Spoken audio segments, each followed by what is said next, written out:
Good morning. Welcome to Market Monday. Well, last week marked 1 year since the last Markets in Turmoil broadcast on CNBC. If you recall, CNBC produces a segment called Markets in Turmoil. Well, when markets are in turmoil. Thing is, like so many other similar media-based indicators, we've talked about magazine covers before. For example, these media indicators are often contrarian indicators, meaning the market often does the opposite of whatever the show or magazine cover is talking about. Case in point, Markets in Turmoil is one of the few indicators known to man with 100% accuracy for positive one-year returns after each broadcast. Let's keep in mind, they didn't start these until May of 2010, which is interesting because the market bottomed on March 9th, 2009. So first, May and June of 2010, 4 broadcasts. Okay, fine. Solid one-year returns over 20%. But look at those cumulative returns since. My goodness. Imagine succumbing to the fear of markets in turmoil in that red color, with arrows pointing down, alerts. Then just one in 2012. 4 days in a row in August of 2015, 2016, 2018, 2019, and then, ready? Here's COVID, lockdowns, everyone on their phones and computers, and an utter field day for media.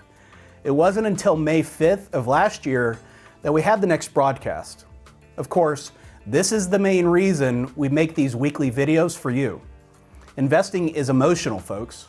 The media knows that, and frankly, they're brilliant at hijacking our emotions. And we wonder, how does the 24/7 media affect the public? This is the University of Michigan Consumer Sentiment Survey. Been around a long time. Here we're showing since the late 70s. Consumer sentiment, kind of important. 70% of our economy. The reading is lower today than any other time since the late 70s. Way worse than the dot-com bubble. But remember, this is also the Twin Towers and start of the war in Iraq and Afghanistan. Worse than the global financial crisis. Worse than COVID. Indeed, we do believe media and social media has successfully hacked our emotions and turned us into financial hypochondriacs. Speaking of, did you see last week's CPI inflation print of 4.9%? Lower than the expected 5%. Now that inflation starts with a 4, we fully suspect the media narrative will shift to the debt ceiling. So get ready. As a reminder, the United States government runs on a budget deficit, meaning it spends more than it brings in. It does this by issuing treasuries, but Congress determines the maximum amount of outstanding debt the federal government can have, the debt ceiling.